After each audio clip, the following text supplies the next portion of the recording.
جی اسد کیسر صاحب. بسم اللہ الرحمن الرحیم. شکریہ جناب اسپیکر. میں جو اس وقت ایشو اٹھانا چاہتا ہوں وہ فاٹا اور پاٹا کے اوپر جو ٹیکس کا ایک پروپوزل بنایا گیا ہے، اور اس حوالے سے ہماری میٹنگ جو ہے نا فائنانس منسٹر صاحب سے بھی ہوئی ہے، اور کل جو ہے نا ہماری حکومت ٹیم کے ساتھ ہماری فاٹا کی پوری ٹیم بیٹھی ہے. اس پہ جو ہماری مین کنسرن ہے اسپیکر صاحب، سب سے پہلے کہ یہ جو فاٹا کو ٹیکس ایگزمپشن تھی، اس کی بنیادی ریزن یہ تھی کہ یہاں وار اینڈ ٹیرر کی وجہ سے، جنگ کی وجہ سے یہ علاقہ جو ہے نا بہت متاثر ہوا ہے، تو اس کی کمپنسیشن میں. دوسری ہے کہ ڈیولپمنٹ میں پاکستان کی دیگر حصوں کے مقابلے میں یہ پیچھے رہ گیا ہے، اس کی وجہ سے اس کو ٹیکس دی گئی ہے. تو میں نے محترم منسٹر صاحب کے سامنے بات رکھی کہ سب سے پہلے آپ یہ تجزیہ کریں کہ کیا جو ریجن ہے، کیا وہاں جنگ کے حالات ختم ہوئے ہیں؟ ابھی ہم نے فاتحہ پڑھا، اسپیکر صاحب آپ نے ابھی اناؤنس کیا کہ ہمارے 2 فوجی جوان شہید ہوئے ہیں اور کچھ اور بھی اس قسم کی ایکٹیویٹیز ہوئی ہیں. صورتحال جو کی تو ہے. افغانستان کے ساتھ جو پہلے تھوڑا بہت اس علاقے کا کاروبار تھا، اسپیکر صاحب آپ کے نالج میں ہے کہ ہم نے ایک اسپیشل کمیٹی بنائی تھی افغانستان کے حوالے سے، اور اس کے ذریعے ہم نے 3 نئی ڈیسٹینیشن پہ کام شروع کیا: خرلاچی پہ، انگورڈا پہ اور غلام خان پہ.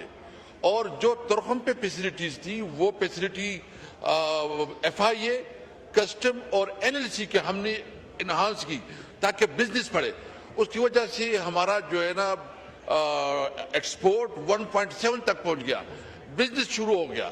ساتھ ساتھ ہم نے ایک ایگریمنٹ کیا جو پاک افغان ٹرانزٹ ٹریڈ میں، جس میں ہماری ٹرانسپورٹیشن کو اجازت ملی کہ وہ رشین اسٹیٹ اور سینٹرل ایشیا میں جا سکتے ہیں. ابھی 1 سال سے افغانستان کے ساتھ بارڈر پہ جو حالات ہیں وہ آپ کے سامنے ہیں. حالات جنگ میں ہیں، کاروبار بالکل ختم ہو گیا ہے، بزنس وہاں نہیں ہو رہا. اور ساتھ ساتھ جو یہ ٹیکس پروپوز کیا گیا ہے، اس ٹیکس میں صرف انڈسٹریز نہیں ہے، اس ٹیکس میں پرچون کے لوگ، یعنی عام جو کاروبار کرتے ہیں، لوکل کاروباری ہے، اس کے اوپر بھی 10% ہوگا. تو میں ایک اور بھی پوچھنا چاہتا ہوں. میں جناب تشریف رکھتے ہیں، میں صرف پوچھنا چاہتا ہوں جی، یہ جو ہمارا ریجن ہے پشاور ریجن اور خاص کر پاٹن ریجن، یہ ہم مین مارکیٹ سے بہت دور ہے. یعنی مارکیٹ تو یا کراچی ہے یا پنجاب ہے، چونکہ بہت بڑا مارکیٹ ہے. ہمارا زیادہ خام مال جو ہے نا یہ کراچی اور ادھر سے آتا ہے، یا انٹرنیشنلی جو آتا ہے ٹرانسپورٹیشن پہ بہت کافی خرچ آتا ہے. تو اگر آپ ادھر ٹیکس بھی لگائیں گے، امن و امان بھی نہیں ہوگا اور لیول پلینگ فیلڈ بھی نہیں ہوگی، لیکن ایکول اپرچونٹی بھی نہیں ہوگی، تو کیسے سروائیو کریں گے؟ ہم ٹیکس کے خلاف نہیں، ہم چاہتے ہیں کہ بالکل ٹیکس لگائیں، ہم چاہتے ہیں کہ اس میں ہمارا بالکل رول ہو. لیکن ایک چیز جو سب سے اہم ہے وہ یہ کہ نمبر 1، آپ ہمیں امن دیں، پیس دیں، آپ ہمیں افغانستان کے ساتھ تجارت کے مواقع دیں، اور جو سینٹرل ایشیا کے ساتھ جو ایگریمنٹ ہے اس کو جو ہے نا ہونے دے. پھر ٹیکس کوئی پرابلم نہیں ہوگا.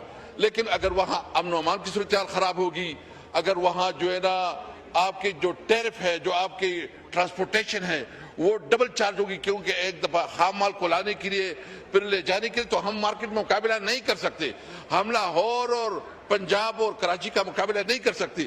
یہ جو کہتے ہیں نا، یہ اس وقت بھی تھا، اور میں چونکہ منسٹر صاحب اس کو پورا سمجھتے ہیں، میں جنرل لوگوں کی نالج کے لیے دینا چاہتا ہوں کہ ہم یہ سمجھتے ہیں کہ جب تک یہ سچویشن ہے اور جنگ کے حالات ہیں، اس تک اس ٹیکس کو مؤخر کیا جائے، اور ساتھ ساتھ جو ہے نا یہ مہربانی کی جائے کہ جو حکومت چاہتی ہے کہ فاٹا کی ڈیولپمنٹ کے لیے جو ان کے فنڈ رہتے ہیں 486 ارب روپے رہتے ہیں، 1000 روپے کی جو انہوں نے کمٹمنٹ کی تھی وہ دی جائے، انڈسٹریز لگائی جائے، اپرچونٹی دی جائے روزگار کے لیے، تو پھر ٹیکس کوئی پرابلم نہیں ہے. جی یہ منسٹر صاحب نے نوٹ بھی کیا، کل تشریف لائے تھے تو بتا بھی رہے تھے کہ اس کو انشاءاللہ کنسیڈر